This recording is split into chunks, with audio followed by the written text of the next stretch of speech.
Hola amigos, continuamos estudiando sistemas en donde la energía mecánica no se conserva. Las herramientas necesarias para desarrollar este problema las pueden revisar en los videos que están en este momento a mano derecha, dentro de lo que pueden encontrar la definición del trabajo de una fuerza, el teorema del trabajo y energía y la versión reescrita de este teorema en términos de la energía mecánica. Y el problema nos dice, un bloque de 0,4 kilogramos es soltado desde una rampa lisa de 2 metros de longitud, cuya inclinación es de 30 grados con respecto al horizontal. Luego se desplaza por una superficie rugosa, cuyo coeficiente roce cinético con el material de la caja es de 0,3. ¿Qué rapidez tiene el bloque cuando se desplaza 1,2 metros sobre la superficie rugosa? En primer lugar, aquí tenemos el esquema de la situación, en donde la longitud de esta rampa es de 2 metros de longitud, así que lo primero que vamos a poder identificar va a ser la altura desde la cual fue liberada esta caja. Ahora, podemos ver también que esta superficie es lisa y en cambio esta superficie horizontal es rugosa, de modo que vamos a separar esto en dos tramos. Uno que le vamos a llamar el tramo AB, que sería el tramo liso, y luego el tramo BC, que sería hasta que recorre los 2 metros de longitud aquí hacia la derecha. Ahora, ¿por qué hacemos esto? Primero, recordemos el teorema del trabajo y energía que nos dice que la sumatoria del trabajo de las fuerzas no conservativas es igual a la variación de la energía mecánica. Recordemos que esta es la versión reescrita cuando ya usamos las energías potenciales. Entonces, en primer lugar, lo que vamos a hacer es el diagrama de cuerpo libre para identificar cuáles son las fuerzas involucradas y ver si hay que calcular el trabajo de las fuerzas no conservativas o no. Entonces, comencemos por el primer tramo que le vamos a llamar tramo AB. ¿Qué es lo que pasa acá? Bueno, si hacemos el diagrama de cuerpo libre en alguna parte arbitraria dentro de este sistema, nos daríamos cuenta que solamente hay dos fuerzas. Está la fuerza peso y está la fuerza normal. Y entonces, al hacer el diagrama de cuerpo libre, tendríamos estas dos fuerzas que por ahora lo vamos a dejar así. No es que vayamos a hacer mucho más con esto, pero tenemos la fuerza peso y la fuerza normal. ¿Por qué hacemos esto entonces? Resulta que tenemos las dos fuerzas en donde sabemos que el peso es una fuerza conservativa y entonces en realidad no tengo que preocuparme mucho por esto porque va a ser como agregado en un término de la energía potencial en la energía mecánica. Y por otro lado tengo la fuerza normal, que la verdad es una fuerza no conservativa, pero pasa que cuando el movimiento del cuerpo está sobre la superficie, entonces el trabajo de la normal en toda esta trayectoria que sería AB es, bueno, sabemos por la definición del trabajo que es la magnitud de la normal, que por ahora no la conocemos, la magnitud del desplazamiento, que serían los 2 metros que recorre en este plano inclinado, por el coseno del ángulo. Pero resulta que si hacemos el esquema, veríamos que el desplazamiento está aquí en el plano, este sería el vector desplazamiento, la normal la tenemos por acá y entonces hacen 90 grados entre sí y cuando ponemos coseno de 90 grados, en realidad esto no afecta porque es directamente un 0 joule. Por lo tanto, el trabajo de la normal, a pesar de que es una fuerza no conservativa, podemos asegurar de que la normal no ejerce trabajo, por lo menos en esta trayectoria. Ahora con esta información consideremos la energía mecánica, porque la energía mecánica sabemos que se define como la energía cinética más la sumatoria de todas las energías potenciales que están asociadas a las fuerzas conservativas. Y en este caso tenemos que la única fuerza conservativa en el sistema es la fuerza peso, de modo que tenemos que agregar la energía potencial gravitatoria y por lo tanto la energía del sistema la describimos como un medio m por b cuadrado, que sería la energía cinética, más la energía potencial que sabemos es mg por la altura. Y entonces, ¿qué es lo que tenemos acá? Del teorema del trabajo y energía veríamos que la sumatoria del trabajo de las fuerzas no conservativas es igual a la variación de esta energía mecánica, que en este caso, si queremos ir desde la trayectoria A hasta B, sería la energía mecánica evaluada en el punto final, que serían B, menos la energía mecánica evaluada en el punto inicial, que serían A. ¿Cuál es el trabajo de las fuerzas no conservativas? Resulta que la única fuerza no conservativa es la normal, y como ya comentamos, el trabajo de la normal en esta trayectoria es directamente un cero. O sea, que si reemplazamos acá que ese trabajo es cero, nos daríamos cuenta de que no hay variación de la energía mecánica y entonces podemos asegurar que la energía mecánica en todos los puntos de esta trayectoria es la misma. De modo que solo bastaría con evaluar esta cantidad, la energía mecánica del sistema en algún punto en donde conozcamos la masa, que la sabemos, la rapidez y la altura. Ahora veamos cuál es la información que nos entregan en el enunciado, porque la verdad podemos ver que la masa es de 0,4 kilogramos, que el cuerpo es liberado desde el punto A, porque dice que es soltado, y entonces su velocidad en ese punto es de 0 metros por segundo, y también nos dan de alguna manera información sobre la altura. De hecho, si ponemos nuestro sistema coordenado de esta forma, podríamos decir que la altura es justamente este cateto que se forma en el triángulo, y lo podemos calcular con trigonometría, por ejemplo, con la función seno. Porque podríamos decir que el seno del ángulo, que sabemos que se define como el cateto opuesto entre el cateto, perdón, entre la hipotenusa, va a ser igual a el cateto opuesto corresponde justamente a la altura que estamos buscando, y la hipotenusa es estos 2 metros, que es la longitud del plano o de la rampa. Y entonces de aquí podemos despejar cuál es la altura, y diríamos que es justamente 2 metros por el seno de 30 grados, y esto nos daría que este cuerpo es liberado desde el punto a 1 metro con respecto al sistema cartesiano que acabamos de poner. Y entonces la altura en este punto del cuerpo va a ser de 1 metro, y por lo tanto conocemos la masa, conocemos la rapidez y conocemos la altura. Y entonces podemos conocer cuánto vale la energía mecánica en ese punto, que al evaluar sería 1 medio por la masa, que es 0,4, por la rapidez en ese punto, que es de 0 metros por segundo al cuadrado, más la masa, que es 0,4, por g, que vale 10 metros por segundo al cuadrado aproximadamente, y la altura, que es un 1. Y esto entonces nos daría directamente 4 joules, que sería la energía mecánica en el punto A. Y como acabamos de decir, la energía mecánica se conserva en todos los puntos de esta trayectoria, y por lo tanto podemos decir que la energía mecánica evaluada en el punto A vale lo mismo que la energía mecánica en el punto B, que es exactamente lo que calculamos recién, que serían estos 4 joules. Ahora veamos qué es lo que pasa en la siguiente parte, que sería en el plano rugoso, que es este plano horizontal BC.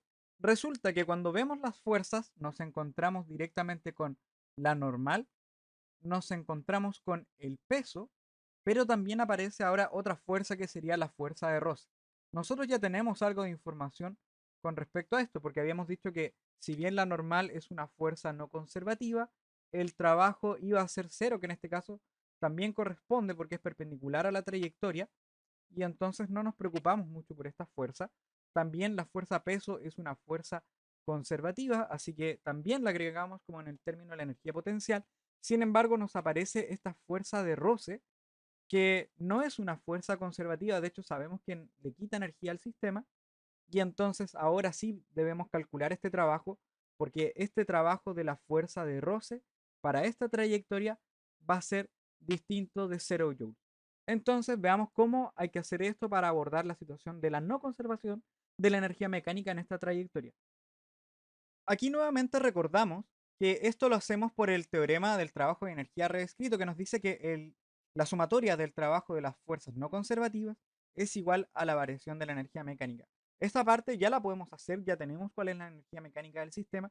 Sin embargo, aquí cuando ponemos la sumatoria del trabajo de las fuerzas no conservativas, nos encontramos con el trabajo de la normal en esta trayectoria, más el trabajo de la fuerza de roce en esta trayectoria, y esto es igual a la energía, a la variación de la energía mecánica en estos puntos, que sería la energía mecánica en C menos la energía mecánica en B, que esta ya la calculamos, y esto eran 4 joules. Este término es un cero, como acabamos de decir, que el trabajo de la normal es cero. Sin embargo, este trabajo de la fuerza de roce, como dije previamente, hay que calcularlo, y para eso nos acordamos de la definición del trabajo de una fuerza, que es la magnitud de la fuerza, que en este caso sería la magnitud de la fuerza de roce, por la magnitud del desplazamiento, que sería cuánto se mueve en este trayecto BC, y por el coseno del ángulo que hay que identificar, que va a depender de la trayectoria y de la fuerza de roce. Ahora, no conocemos cuánto vale la magnitud de la fuerza de roce, y de hecho solamente conocemos el coeficiente de roce, que vale 0,3 según lo que nos dice el enunciado. Entonces, ¿cómo hacemos eso? Aquí nos acordamos de las leyes de Newton, y en particular revisar la sumatoria de fuerzas en el eje Y. ¿Por qué vamos a hacer esto? Primero, resulta que nosotros sabemos que la fuerza de roce se relaciona con el coeficiente de roce, que en este caso sería el coeficiente de roce cinético, por la magnitud de la normal. Y la magnitud de la normal la podemos encontrar a partir de este diagrama de cuerpo libre. Entonces, si revisamos esto, nos quedaría la magnitud de la normal, que es positiva porque va hacia arriba, el peso que es hacia abajo, y como la aceleración aquí está hacia la derecha en el eje X, esto debe dar 0. Por lo tanto, uno encuentra que la normal es igual al peso, y el peso es la masa por la aceleración de gravedad, o sea, 0,4 kilogramos por 10 metros por segundo al cuadrado, y nos daría 4 newton. Por lo tanto, si nosotros reemplazamos acá, vamos a encontrar que la fuerza de roce es el coeficiente de roce, que es de 0,3 por el valor de la normal, y esto nos daría 1,2 newton. Y entonces, como tenemos el valor de la fuerza de roce, de la magnitud, tenemos el desplazamiento, nos faltaría identificar el ángulo. Pero vamos a empezar a reemplazar. Lo primero que tenemos es la magnitud de la normal, perdón, de la fuerza de roce, que es 1,2 newton, el desplazamiento, que es 1,2 metros por sobre el plano horizontal, y lo último que nos falta identificar es el ángulo. Y para identificar ese ángulo lo que hacemos es tomar el desplazamiento, en este caso es hacia la derecha, tomar la fuerza de roce, que sería hacia la izquierda, ponemos estos dos vectores cola con cola y vemos cuál es el menor ángulo entre estos vectores, que en este caso es 180, y de hecho la fuerza de roce siempre hace 180 grados con el desplazamiento porque se opone a este desplazamiento. Y por lo tanto, al ingresar esto en la calculadora, nos daríamos cuenta que el trabajo es menos, que es por el coseno de 180, que es menos 1, 1,2 por 1,2, y eso nos da 1,44 joules. Y eso sería el trabajo de la fuerza de roce en esta trayectoria BC. En resumen, ¿qué es lo que tenemos? Acabamos de calcular el trabajo de la fuerza de roce, que es menos 1,44 joules, que es lo que acabamos de encontrar. El valor de la energía mecánica en C por ahora no lo conocemos. Y la energía mecánica en B habíamos calculado que es de 4 joules. Y entonces, ¿cuánto vale la energía mecánica en C? Si uno despeja nos daría más 4 joules, lo llevamos al otro lado, menos este 1,44 joules. Y entonces esto nos da algo así como 2,56 joules. ¿Eso qué significa? Acá tenía 4 joules de energía mecánica inicial, en esta parte la energía mecánica se conserva, así que llega con esos 4 joules. Sin embargo, aquí al haber roce va a perder energía porque la fuerza de roce disipa energía y la libera al ambiente. Y esa energía que disipa en esta trayectoria es de 1,44 joules y por lo tanto la energía mecánica del sistema que queda serían 2,56 joules. Ahora, la pregunta que queremos responder es ¿cuál es la rapidez que tiene este bloque luego de desplazarse esos 2 metros? Y entonces uno recuerda que la energía mecánica es un medio masa por la rapidez al cuadrado más mg por la altura. Y en particular, si uno evalúa en C, ya sabemos cuánto vale, que es 2,56 joules.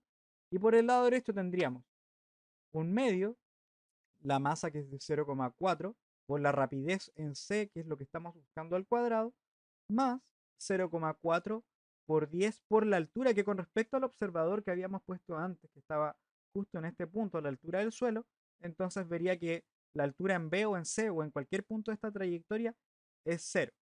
En particular, entonces podemos despejar acá y nos daría que la rapidez en C al cuadrado es 2,56 joules. Voy a multiplicar por este 2 y voy a dividir por la masa de este cuerpo, que es de 0,4. Y entonces, como nos da esto, 2,56 entre, bueno, por 2 entre 0,4.